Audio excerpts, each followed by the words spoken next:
Operation Fortitude ended before the first Allied soldier stepped onto the beaches of Normandy. Early June 1944. Nazi Germany held its armored reserves in the wrong place, waiting for an invasion that never came. Adolf Hitler believed the main blow would fall at Pas de Calais, not Normandy. He believed it strongly enough to delay decisive action when it mattered most. Why did one of the most security-obsessed regimes in modern history commit its reserves based on an invasion that did not exist? Why did German intelligence trust a phantom army commanded by George S. Patton more than the physical reality unfolding on the French coast?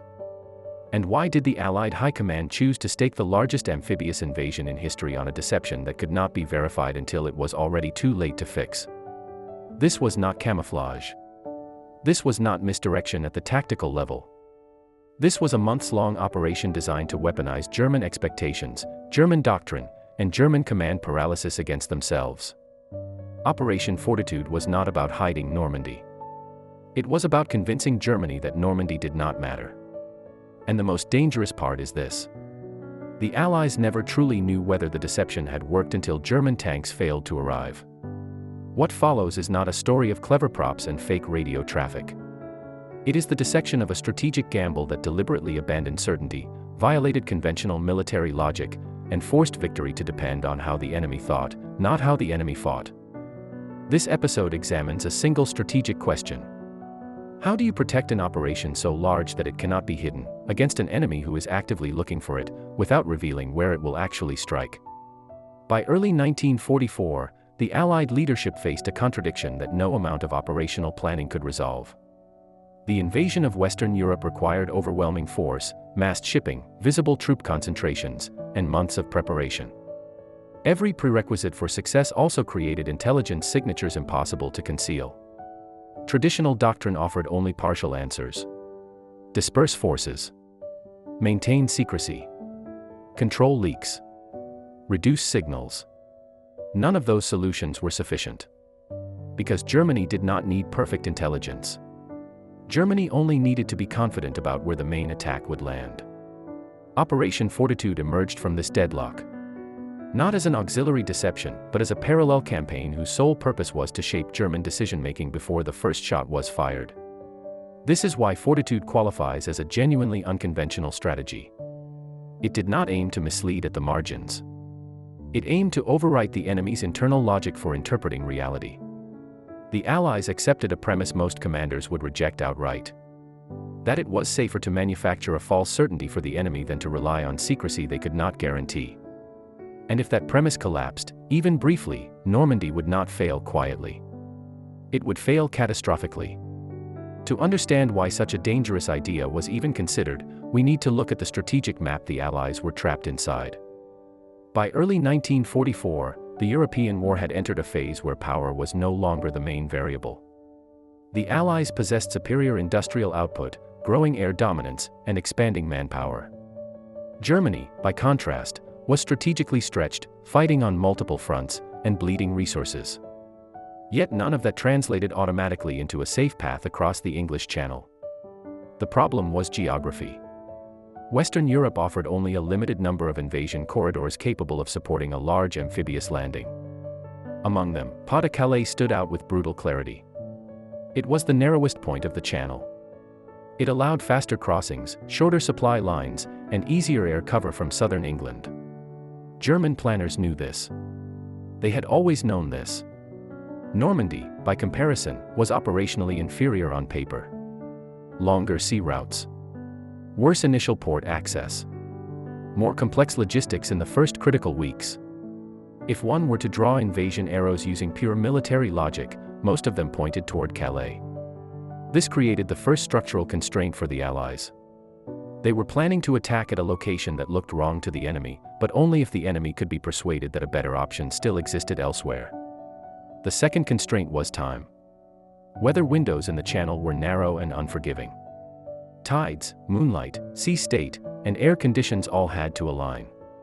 A delay of weeks could push the operation into a completely different strategic season. This meant Germany did not need to guess the exact day. They only needed to hold their reserves in the correct region long enough to blunt the landing. The third constraint was German defensive doctrine. After years of debate, the German High Command had split into two competing philosophies. One faction believed in forward defense, crushing the invasion at the beaches. The other favored mobile reserves, allowing a landing, then counterattacking with armored formations. Hitler resolved this debate in the worst possible way. He centralized control of the armored reserves under his personal authority. As a result, German response speed depended not only on information accuracy, but on Hitler's perception of where the main invasion truly was. This created a decision bottleneck. Even if local commanders suspected Normandy, they could not commit major reserves without confirmation that this was not a diversion. And this is where Fortitude's opportunity emerged. The fourth constraint was intelligence asymmetry. The Allies knew Germany was watching. They knew reconnaissance flights were tracking ports, roads, and camps. They knew radio traffic was being intercepted. They knew human sources existed inside Britain. Total concealment was impossible. But there was a deeper asymmetry at play. Germany believed it understood Allied strategic preferences. It believed Allied commanders would choose the shortest route, the fastest buildup, the most efficient logistics. That belief acted as a filter. Information consistent with it was amplified. Information that contradicted it was discounted. This was not a flaw unique to Germany. It was a universal property of large command systems under pressure. And it meant the battlefield extended far beyond Normandy's beaches. It extended into how German intelligence officers categorized reports, how staff officers framed briefings, how Hitler interpreted fragments of incomplete data. The final constraint was political. The Normandy invasion was not just a military operation. It was a test of Allied unity, credibility, and resolve. Failure would not simply cost lives. It would fracture trust between governments and commanders who had spent years building toward this moment. There was no second attempt of equal scale waiting in reserve. Under these constraints, the Allies faced a narrow set of options. They could hope secrecy held, despite all evidence to the contrary. Or they could attempt something far riskier. They could decide not to fight German defenses directly at first. They could fight German expectations instead. And inside that decision, an idea began to take shape that most military textbooks would later struggle to justify. Military doctrine offered clear guidance for amphibious invasion. Concentrate force. Preserve secrecy. Minimize deception to avoid internal confusion. Strike fast, overwhelm defenses, exploit momentum. This logic had worked before. It had worked in North Africa. It had worked in Sicily. It had even worked, imperfectly, at Salerno. By this logic, the safest course before Normandy was simple. Reduce visible troop movements. Limit radio transmissions. Control information tightly. Prepare quietly, then strike decisively. But by 1944, this doctrine collided with reality. The invasion force required thousands of ships, millions of tons of supplies, and hundreds of thousands of men. Ports could not hide this buildup. Roads could not absorb it silently. Airfields could not disguise the surge in activity. Secrecy at this scale was not just difficult. It was structurally impossible. Textbook doctrine assumed a binary condition: either the enemy knows, or the enemy does not. Fortitude emerged from rejecting that assumption entirely. The Allies understood something uncomfortable. Germany would know an invasion was coming. The only meaningful uncertainty left was where and whether this was the main effort. Traditional thinking treated deception as a supplement. A feint here. A diversion there. Something to support the real blow. Fortitude inverted that hierarchy. The deception was not supporting the invasion. The invasion depended on the deception. This inversion violated a core military instinct. Commanders are trained to reduce variables, not multiply them. They are trained to rely on material superiority, not on the psychology of the enemy's decision process. Choosing fortitude meant deliberately increasing uncertainty inside the Allied system in order to decrease it inside the German system. That trade-off made most conventional solutions unacceptable. If the Allies followed textbook logic, Germany would see the same indicators and draw the same conclusion. Normandy would be identified early as the main landing zone. Armored reserves would move faster. Local commanders would gain confidence to act without waiting for Hitler. The invasion would still occur, but it would meet a fundamentally different defensive posture. This exposed a deeper flaw in conventional doctrine. Military textbooks focus on how forces behave. They rarely address how bureaucracies under stress behave. Germany's command structure was rigid, centralized, and psychologically constrained by expectations formed over years of planning. Its intelligence system did not simply collect data. It filtered data through pre-existing models of Allied behavior. The Allies chose to attack those models directly. Instead of hiding preparation, they exaggerated preparation in the wrong place. Instead of suppressing signals, they flooded German intelligence with signals that confirmed its assumptions. Instead of minimizing deception, they made deception the central organizing principle. This choice carried a brutal implication. If Fortitude failed, there would be no fallback. The invasion force could not simply relocate.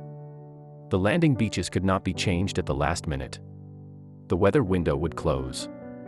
A single incorrect assumption inside the deception architecture could expose the entire operation.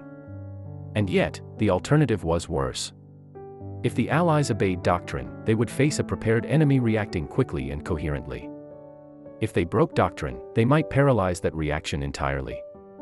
This is the moment where Fortitude crossed the line from clever idea into strategic gamble. Because now the question was no longer whether the plan was orthodox. The question was whether anyone inside the Allied command structure was willing to authorize a strategy that relied on manipulating belief rather than controlling events. That decision did not emerge cleanly. It formed through tension, skepticism, and a series of dangerous assumptions that could not be tested in advance. The decision behind Operation Fortitude did not appear as a single bold proposal placed neatly on a table. It emerged gradually, through friction. By late 1943, Allied leadership understood that deception would be necessary. What they did not agree on was scale. Most senior commanders supported limited feints, localized misdirection tied closely to tactical objectives. Few were comfortable with building an entire operational fiction that would persist for months and absorb real resources. The resistance was not philosophical. It was structural. Fortitude required multiple organizations to act against their own instincts. Intelligence services had to fabricate consistency instead of pursuing truth. Operational planners had to tolerate ambiguity rather than eliminate it. Political leadership had to approve a plan whose success could not be verified before execution. This created immediate internal tension. If deception failed, responsibility would be diffuse but blame would be concentrated. No commander wanted to explain why thousands of vehicles, ships, and men had been assigned to something that never existed, while the real invasion struggled. The debate crystallized around a small number of assumptions. The first assumption was psychological. German command behavior, especially at the highest level, was slow to adapt under uncertainty. Decision authority was centralized. Contradictory reports tended to paralyze rather than accelerate action. If this assumption was wrong, if Germany delegated authority or reacted flexibly, Fortitude would collapse. The second assumption was doctrinal. German planners believed the main invasion would come at Pas de Calais. This belief had been reinforced by years of analysis, geography, and wargaming. Fortitude did not attempt to create this belief. It attempted to exploit it. If German doctrine had been more fluid, the deception would have faced a far steeper challenge. The third assumption was systemic. German intelligence relied on patterns more than anomalies. It looked for consistency across signals, not isolated proof. This meant the Allies did not need to eliminate all contradictory evidence. They only needed to drown it inside a coherent narrative. These assumptions were not certainties. They were educated risks. Inside Allied planning circles, this was deeply uncomfortable. There were arguments that Normandy already carried enough risk. There were warnings that deception at this scale could generate internal confusion, friendly units misreading friendly signals, logistics disrupted by artificial constraints, command chains polluted by false information.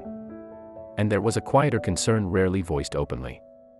Once deception became central, it could no longer be treated as optional. If Fortitude began and then faltered, stopping it would itself become a signal to the enemy. This locked the Allies into escalation. A small deception could be abandoned. A large deception had to be maintained all the way to contact. The turning point came when planners reframed the problem. They stopped asking whether fortitude was dangerous. They asked whether not doing it was worse. Without fortitude, Germany would concentrate forces closer to Normandy by default. With fortitude, there was at least a chance those forces would remain displaced long enough to matter.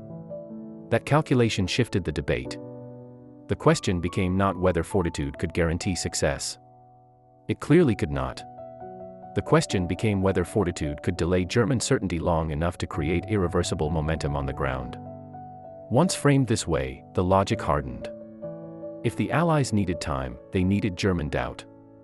If they needed German doubt, they needed German belief in an alternative reality.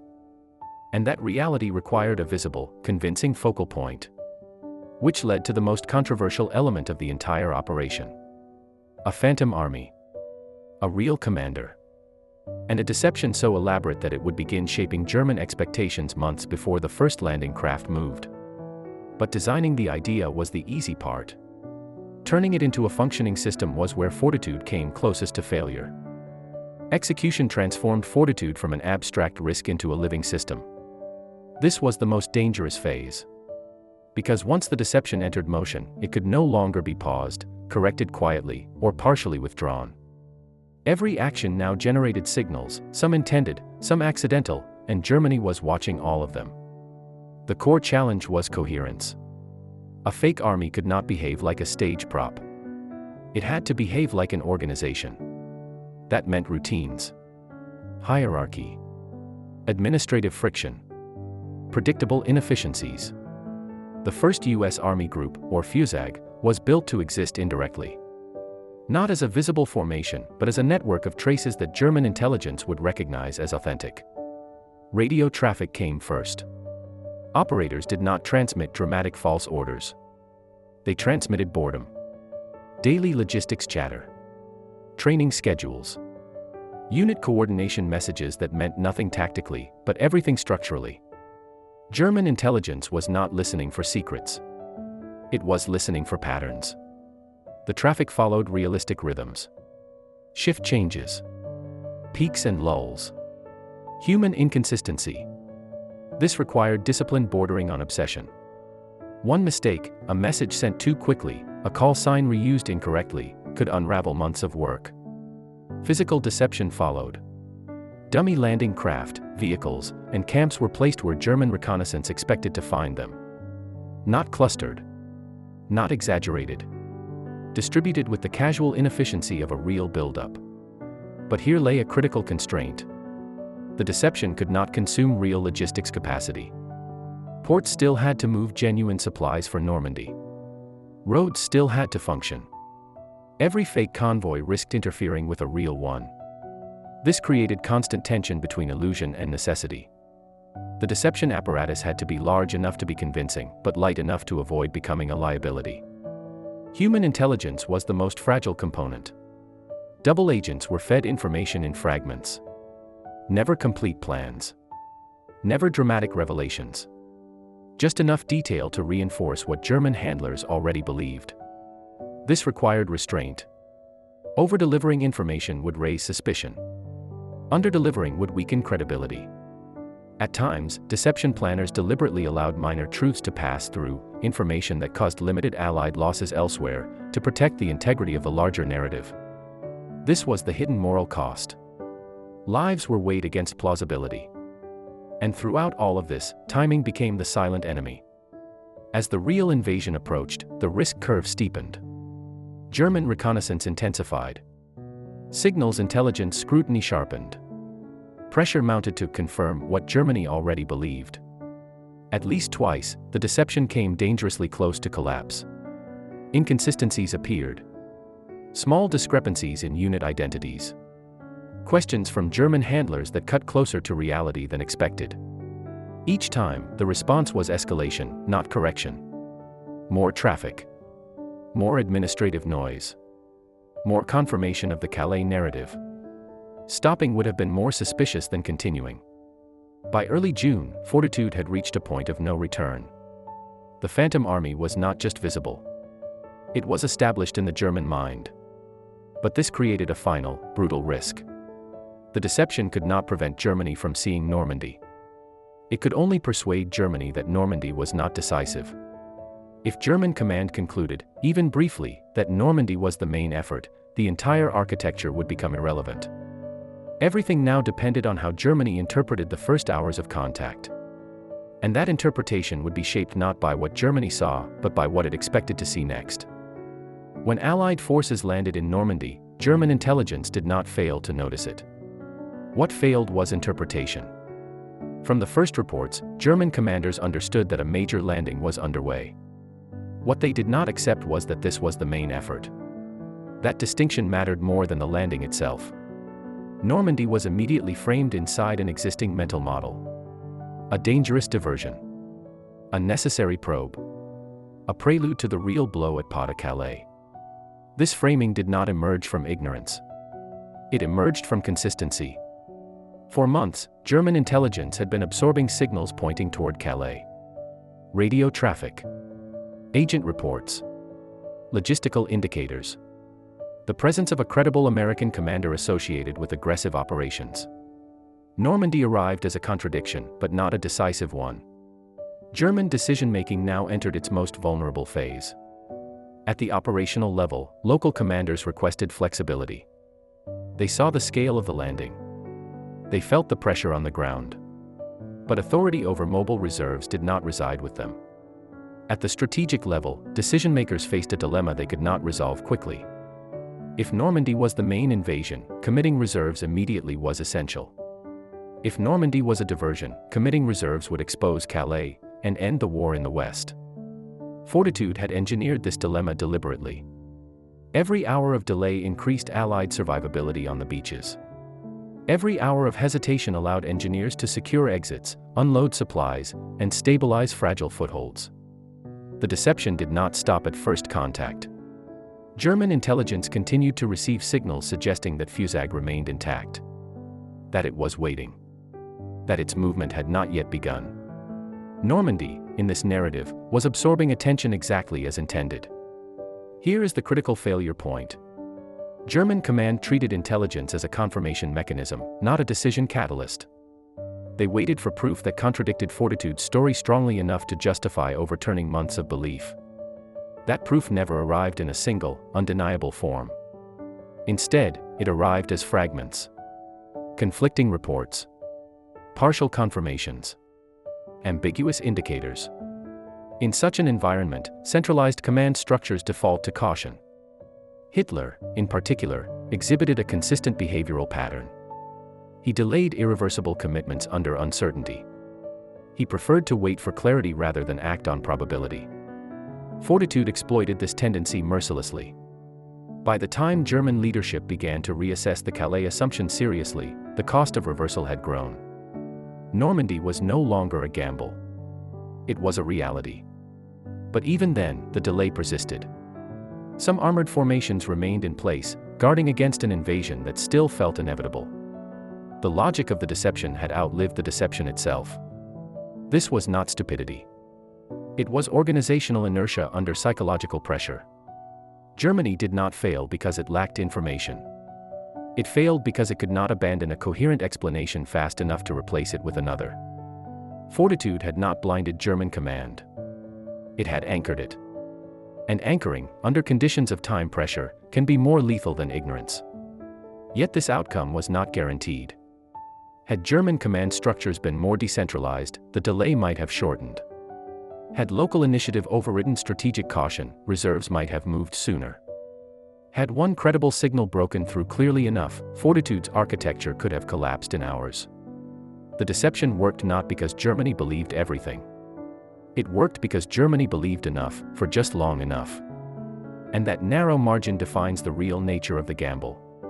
Because a strategy that succeeds only by delaying certainty always carries a cost, and that cost does not end when the deception succeeds. The immediate outcome of Operation Fortitude was not victory. It was time. Time for infantry to survive the most vulnerable hours of an amphibious landing. Time for engineers to clear exits under fire. Time for logistics to turn a beachhead into a functioning front. German armored reserves did not arrive when they still could have changed the equation decisively. Some arrived too late. Some never arrived at all. From a purely operational standpoint, this delay mattered more than any single tactical success on D-Day itself. But reducing Fortitude to its outcome misses the deeper cost. Because Fortitude did not win Normandy for free. It redistributed risk, away from the beaches and into places history rarely audits. The first cost was human. Double agents were pushed closer to exposure than standard tradecraft would ever recommend. Their credibility had to be preserved at all costs, including the delivery of information that caused real Allied losses in secondary theaters. This was not collateral damage. It was a calculated sacrifice embedded into the deception architecture. The second cost was organizational. Entire command systems were forced to operate in a state of controlled dishonesty. Units followed routines designed to be observed rather than executed. Communications existed to be intercepted. This introduced internal friction that no after-action report could fully capture. Mistakes had to be tolerated longer than normal. Inconsistencies could not be corrected too aggressively. The illusion took priority over efficiency. The third cost was strategic exposure. By committing so fully to the Calais narrative, the Allies created their own vulnerability. If German command had shifted decisively, even late, the consequences would have been severe. Normandy's early success depended on fragile margins. Beach congestion. Limited armor. Incomplete airstrips. Fortitude did not remove these weaknesses. It merely bought time before they could be exploited. There was also a political cost. Success reinforced a dangerous lesson. That deception at the strategic level could substitute for overwhelming force. That manipulating enemy perception could reliably compensate for material risk. This belief would echo into future conflicts, sometimes without the structural conditions that made Fortitude viable.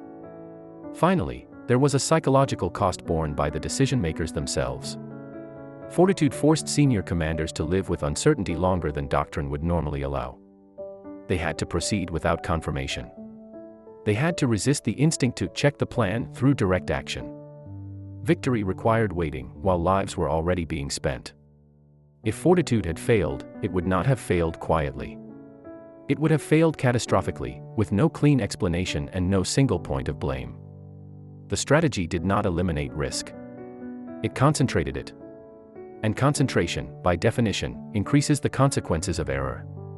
Which leads to the final question this operation forces us to confront: what was Fortitude really about, beneath the props and the phantom armies? Operation Fortitude is often remembered as an act of deception. That description is incomplete. At its core, Fortitude was a strategy about controlling how decisions are made under uncertainty. The Allies did not defeat German intelligence. They did not silence German reconnaissance.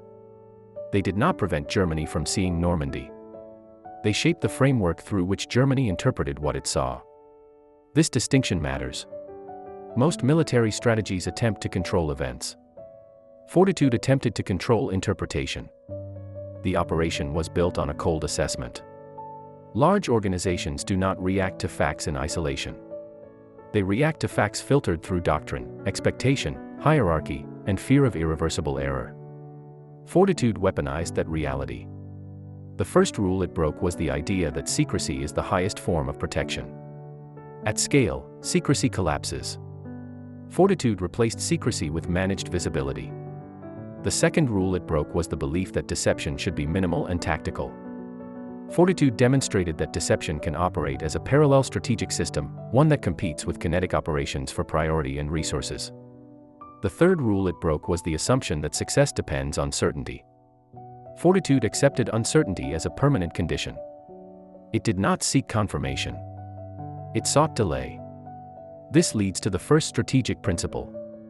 Principle 1: in complex wars, delay can be more decisive than surprise. Normandy did not require Germany to be blind. It required Germany to hesitate. Fortitude achieved this by anchoring German command to a belief that felt safer than reacting to new information. The second principle is more uncomfortable. Principle 2: bureaucracies defend coherence more fiercely than accuracy under pressure. German command structures did not lack data. They lacked the institutional flexibility to abandon a coherent explanation once it had taken root. Fortitude did not overwhelm Germany with falsehoods. It gave Germany a complete story, one that made internal sense and reduced anxiety. Abandoning that story would have meant accepting that months of preparation, analysis, and expectation had been wrong. Under time pressure, large systems resist that admission. The third principle is the most dangerous. Principle 3, strategic deception works only when it aligns with the enemy's existing beliefs. Fortitude did not invent Pas de Calais as a target. Germany already believed in it. The operation succeeded because it amplified what Germany expected to see, not because it forced Germany to accept something alien. This is why fortitude is not easily repeatable. It required a rare alignment of conditions. Predictable enemy doctrine. Centralized decision authority. Controllable intelligence channels. Overwhelming Allied coordination. And the willingness to absorb moral, political, and operational costs without immediate feedback. Remove any one of these, and the strategy collapses. Fortitude was not genius in isolation. It was genius inside a very narrow window. And that window closes quickly in most wars. The final lesson is not flattering. Fortitude reminds us that some victories are won not by superior action, but by superior patience. Not by eliminating risk, but by choosing where risk is allowed to exist. The Allies did not know fortitude had worked until Germany failed to act. That moment, when nothing happened, was the real confirmation. And it underscores the truth at the heart of this operation. The most dangerous strategies are not those that fail loudly. They are the ones that succeed quietly, by convincing the enemy to wait. Operation Fortitude did not defeat Germany on the beaches of Normandy. It defeated Germany in the hours before a decision could no longer be delayed. It did not rely on brilliance alone. It relied on restraint, discipline, and a willingness to let uncertainty stand. Most strategies promise control. Fortitude offered none. It offered only a narrow window in which the enemy might hesitate long enough for reality to outrun belief. That window opened once. Briefly. At extraordinary cost. And history remembers the landing that followed. But the more unsettling truth is this. By the time the first ramp dropped on D-Day, the decisive battle had already been fought. Inside the enemy's mind. And that is a battlefield most doctrines still struggle to map.